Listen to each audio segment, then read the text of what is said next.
Hello and welcome to Mystery Us. I'm Tony Pratt, your host for Mystery Us. And today on our program we have a very fascinating guest who is a astrologer, tarot interpreter, Reiki master, teacher, and SMT practitioner.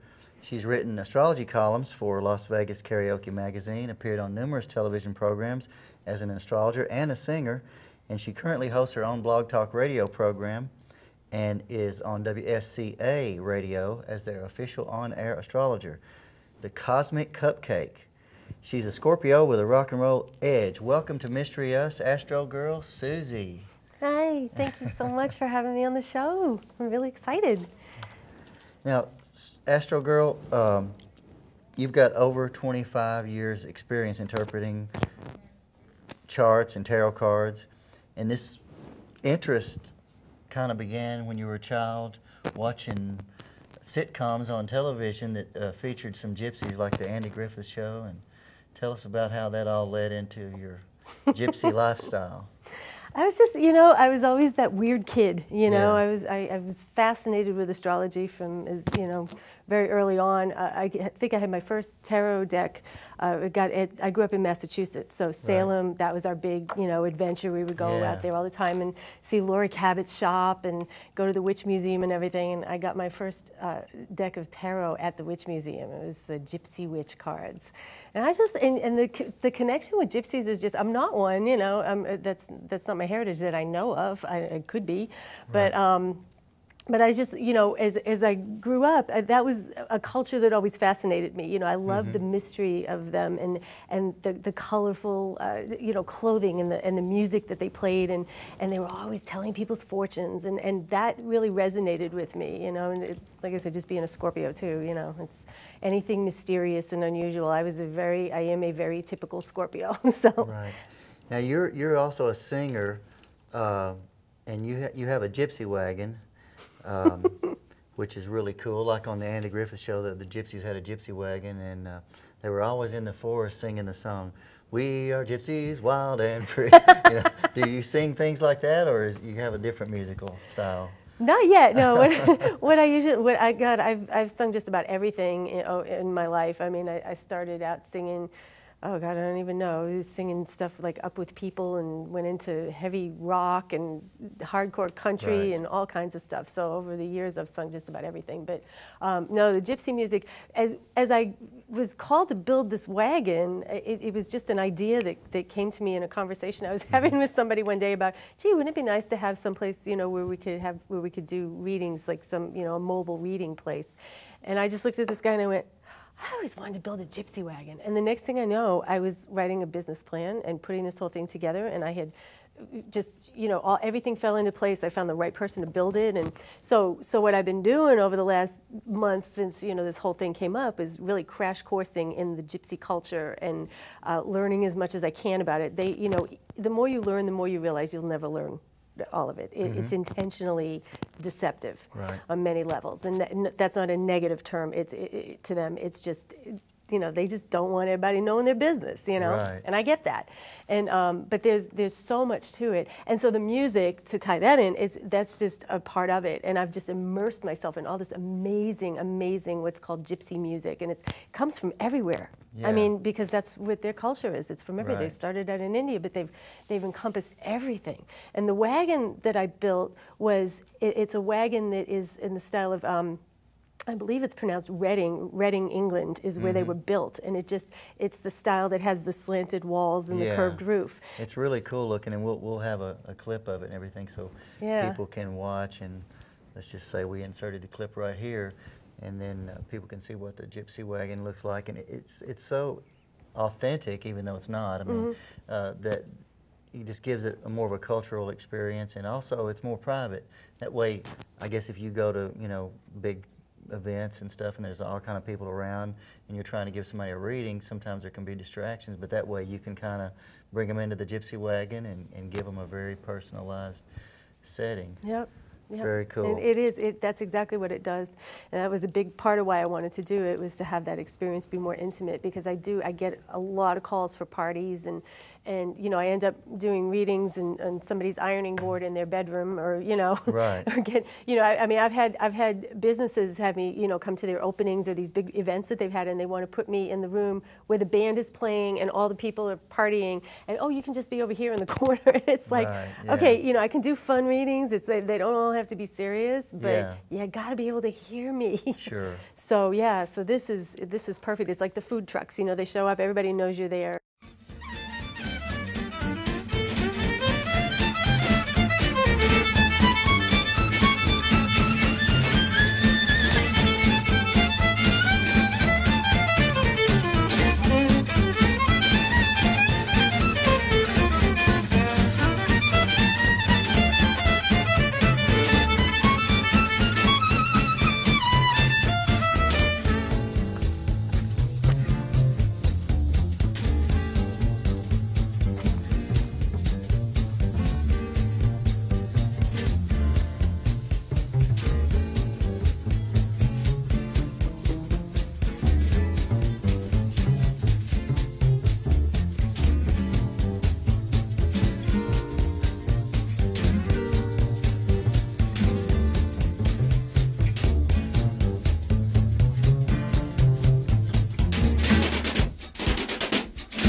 You know, now, they your know what you're radio there show for. is called The Cosmic Cupcake?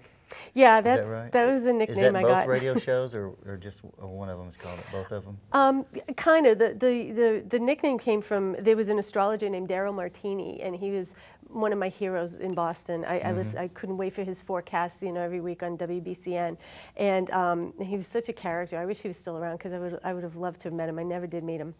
Right. But he was nicknamed by Charles Laquadera, this DJ on WBCN. He was nicknamed the Cosmic Muffin from this really hilarious National Lampoon poem, and you can find that on YouTube. It's hilarious. And so, anyways, so when I started doing this radio show in New Hampshire with a friend of mine, I said, you know, he's like, yeah, you can be our very own Cosmic Muffin, and just Cosmic Cupcake came up, and so that's what he calls me. So I've kind of used that in different situations. Now, aside from all of that, which is a lot, and we'll talk more about that, you're also a paranormal investigator, and you do serious investigations. And I mean, do you like clear houses, or I mean, what kind of? You told me recently you had a gig that you went out to, and tell us about that. Yep, absolutely. Yeah, it's just, you know, when you get into the metaphysical world, and you've been in it as long as I have, it's like, you know, you just kind of do a lot of different things, right? Because you just know about stuff that most people don't, and so, but that is something that I've gotten into, and of course, you know, as ghost busting got really big, it was, you know,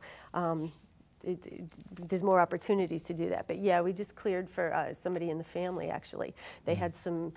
It was mostly energy. It was really one entity, but the entity was from the land. They were kind of hanging in one room, but they were doing things like busting out light bulbs and shattering things, you know, and doors slamming, and it actually tipped over a table. There was like this person had a very heavy chair, like a barber chair kind of thing, and tipped it over one night. And so yeah, so we went through and cleared that. I didn't go and do that one alone, because I wasn't real sure about what that was going to be. But it was something from the land, and so basically, you know, I just told it, it's, you know, you can have the land, but you got to leave the house alone. The house is only 11 years old, so it really had no attachment to the house, thank goodness. Right. And they had a little baby, so I mean, it's good that we got rid of it. These different types of entities that you're talking about, do you perceive them as former humans? Or that, you know, Brett and Gina Oldham were on here recently, and they were talking about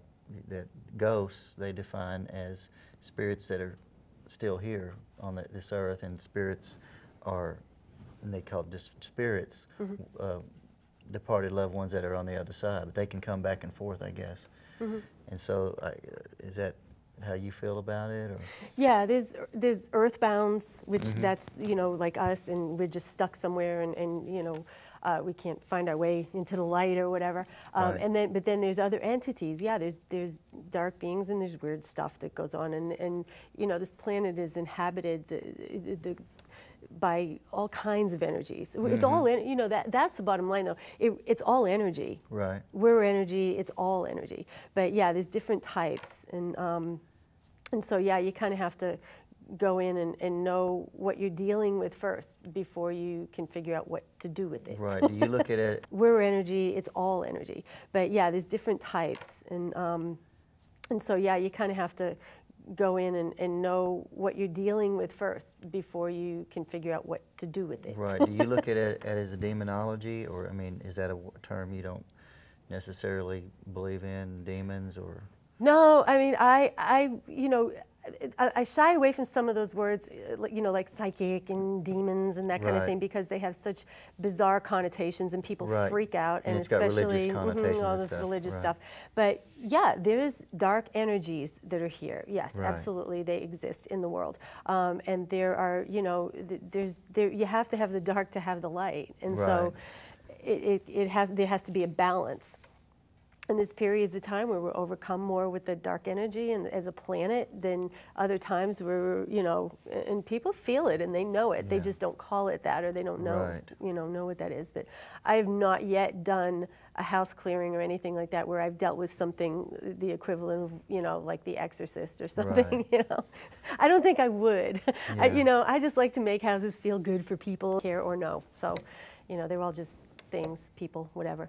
As far as some of these less than reputable type individuals, mainly the ones that have this big palm reader sign that's got a big red hand, that's what has been my experience, excuse me, that some people have bad experiences, you know, and they come away feeling terrible. I mean, that's... Yeah, they do. What, you know, it's like a scam type of thing. What's going on there? Do you know anything about that? Or?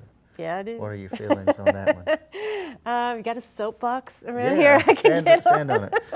No, that would cause way too much controversy. Let me just say this. If you are looking for a reading, if you want to go to somebody to get a psychic reading, whatever, go to a store, okay? Or go, you know, find someone that's recommended by a store. Ask somebody, a reader that you know, maybe whatever. Do your research though, because there is a community of people who are out there and they do nothing but what's called cold readings, and they just read you and you come in and you're terribly distraught and they say, oh, poor baby, we'll fix you, I'll make this man love you, I can do this. First rule is nobody can do anything for you. Nobody can fix your life. You have to fix it yourself, okay? That's just the way it is. So anybody that promises you they'll make a man love you, and you know, or they'll bring this guy back, or they'll do this or do that for you, bring you all kinds of riches, but you have to pay them thousands and thousands of dollars. Run like hell. Yeah. Run. It's not real. You're not getting a real reading. A reading should empower you to make the right choices. A reading should bring light and insight to you and not make you feel helpless and drain your bank account. You know, I get the remnants of what's left of these people that have been robbed by these people regularly, and they come to me, and it's like, I've driven them to the police station to make the reports. I don't mess around with them. They're bad, they're evil, you know, and... Yeah, that was my experience. I just wanted to have a fun reading that was actually at an Oktoberfest celebration in Clarksville, and I got on a bad gypsy wagon, and this older lady was just really so serious, like, you know, if you pay me $500, I'll pray for you and you will get results. I'm like, oh, well, can't I pray for myself? You know? Yes, you can. Yes, you can. You can pray for yourself. But I just had such a bad taste in my mouth after that. And that's why people freak out about readers and stuff. It's not like that. It should never be like this. I mean, I just gave this huge lecture to somebody today that came into one of the stores where I work, and I was like, you know, she had been taken, sold a little piece of quartz for $200. Oh my God. I mean, I'm like, really? Okay.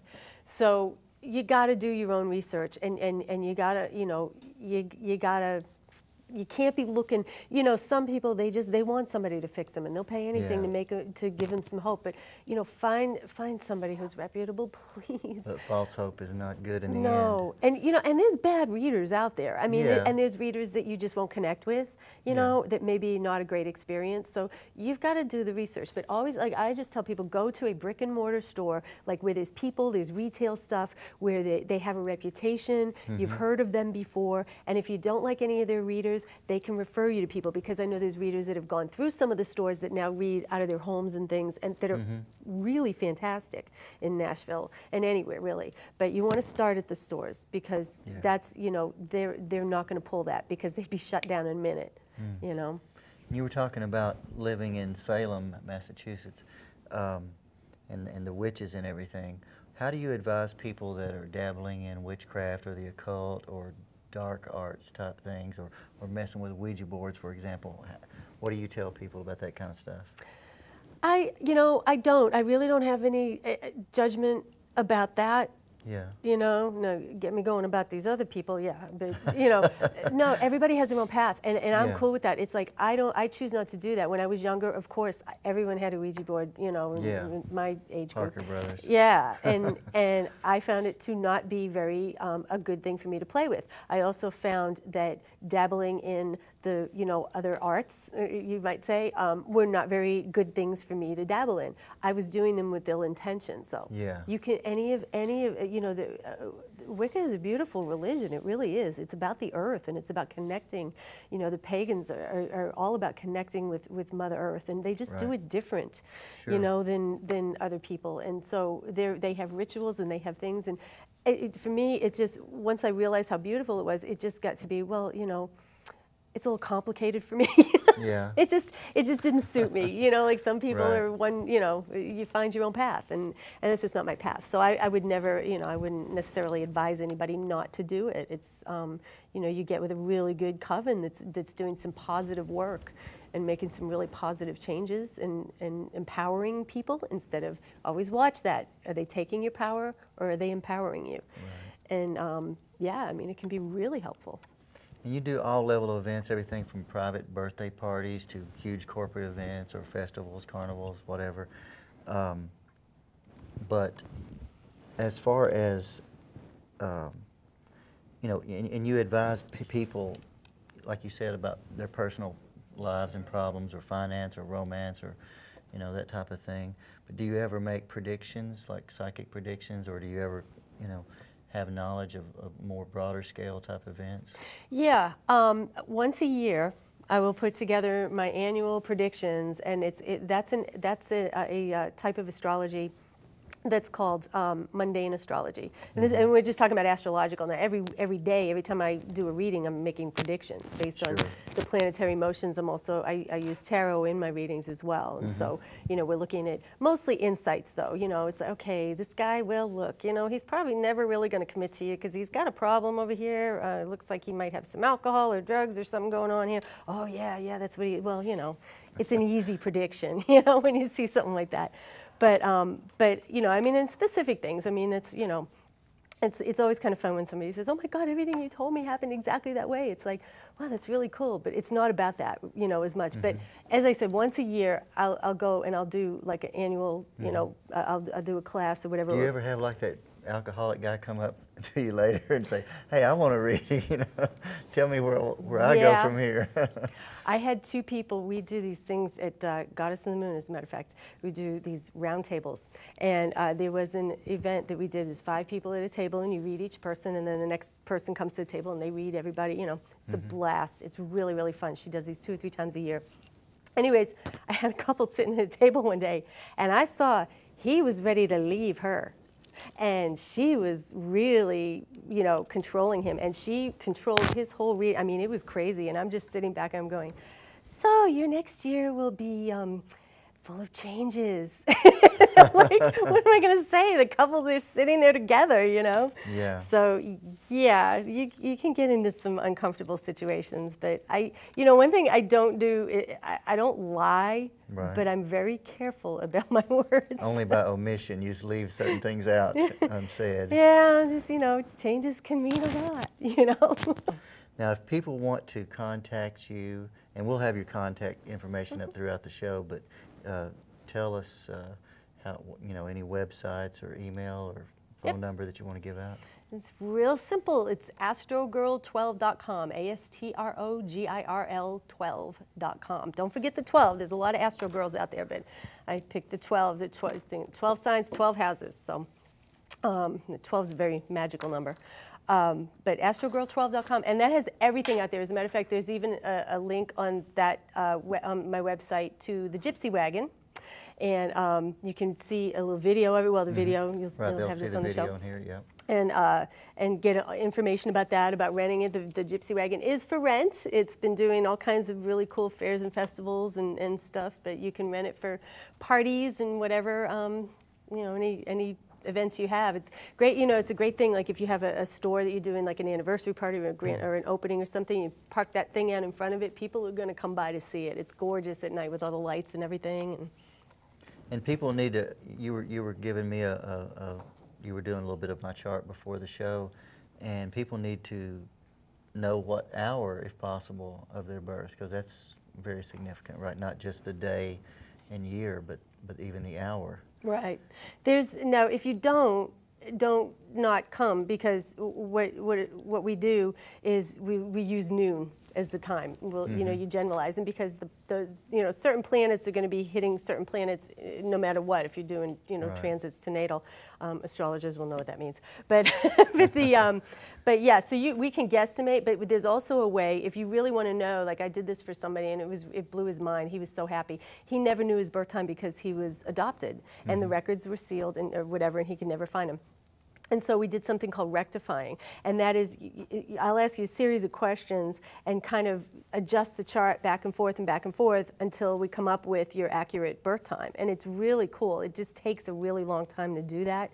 But I got his chart, and he was so excited. He wanted copies of it, and then he was posting for days on Facebook. I'm reading all about Libra rising. I'm so excited. I never knew this about myself, And it's like he found himself, by knowing his chart, and it was really cool. Astrology can really, really make a huge impact in your life. It's not just about, hey, what's going to happen next week. It's about who you are and what great things what great potential you can achieve in your life. And when you're doing a reading, do you, like, pick up on, if you're doing a tarot card reading, for example, you're reading the cards, but there's other information that comes to you, right?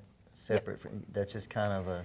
Lots. Part of the process, but there's other stuff. Yeah, that's why I use the cards, and astrology is a great tool for me, because it's, if I took it all away, I'm going to get the information, because what I guess it's clairvoyance, clairaudience, clairsentience. Those are the three. I don't see spirits as much as feel them and hear them. So when I do the mediumship, it's, I'm hearing them, I'm kind of seeing them, but it's weird. It's more auditory, yeah. And but when I get into somebody's chart, what I do is it's a couple of different styles of astrology. It's evolutionary astrology and also intuitive astrology, and that's its own art. So the chart talks to me, and I literally, there'll be times where I feel, Tony, like I've crawled into somebody's chart, and I'm looking around at all the planets, and it's like, wow, I'm really in this person's world, in this person's head, because your whole life is in your chart. Everything, past lives, future lives, everything is in a chart. And so it's profound, deep information that you get from it. So and then a lot of times too, with this Neptune shift that's happened recently, it's making what's called a trine to my Sun-Neptune conjunction. And what's happening is I'm getting more messages, clear messages from the other side. So I'll usually the hair in the back of my neck will stand up, and I'll be like, okay, and I'll know I got to pull some cards. There's a message for the person that's going to come through the cards. So so I like the tools, because I'm all, as you can tell, I do a lot of things. I'm all over the place, and it focuses me a lot better. Okay, here's my weird off the wall question. Yeah. In all your years of experience, what's the weirdest or strangest or just most impactful experience? Oh man.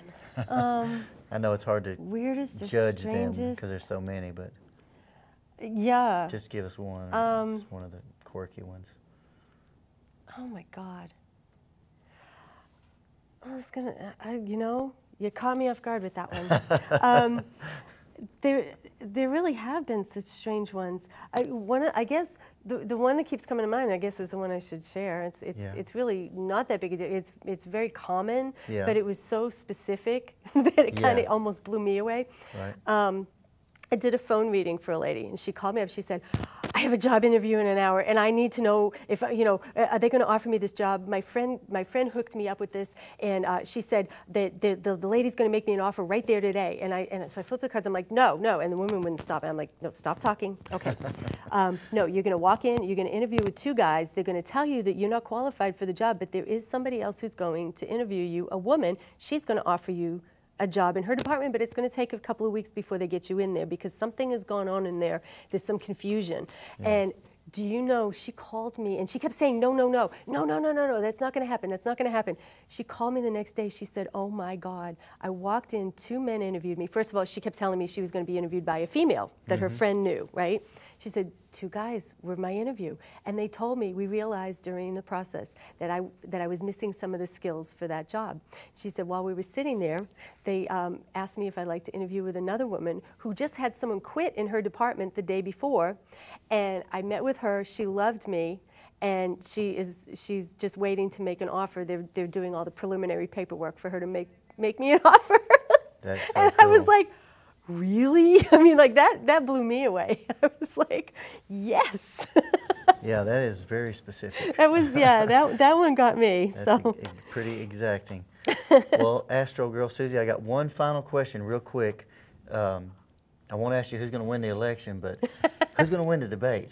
What's going to happen on the debate? I hadn't looked at the debate yet. Oh my gosh. But yeah, I'll tell you, at UAC, the United Astrology Conference, I was there in May, and it was like 10 days of like astro bliss. I mean, 1,500 astrologers from all over the world. Some of them, they didn't even speak English. I don't even know how they understood some of these workshops, but they took a panel of 5 people and 5 astrologers who all did different types of astrology, from Vedic to, you know, some of them were financial astrologers, whatever. They all used different methods, and they all came up with that Obama is going to win the election. However, it's still not going to be pretty. Number one, we've got Mercury retrograde on election day. So Mercury stationing to go retrograde. That's about as intense as it gets in fouling up communication. So there's going to be something going on there where it may be delayed. They may have to do recounts. There may be some hocus pocus going on. Who knows? But and then his first 2 years are going to be really bad. Really bad for him. So no matter what, but they all basically came up with the same information. And then this guy, oh my gosh, this guy came running out of the audience. He said, I've got to tell you what happened in my country. We had the same thing. And he was from Australia. And he said the same thing happened. They had Mercury stationing to go direct. They were in a Pluto-Uranus square. All this stuff happened. It took them 2 weeks to recount the election. They didn't know who was going to be the next president. And then after that, he said everything just fell apart. The guy was impeached. They got in office finally. So yeah. So we're in for a real wild ride these next few months. Sounds like fun to me. Well, Astro Girl Susie, thank you so much for being our guest on Mystery Us. Thank you. This has been awesome. All right. Thanks, Tony. That's all for Mystery Us.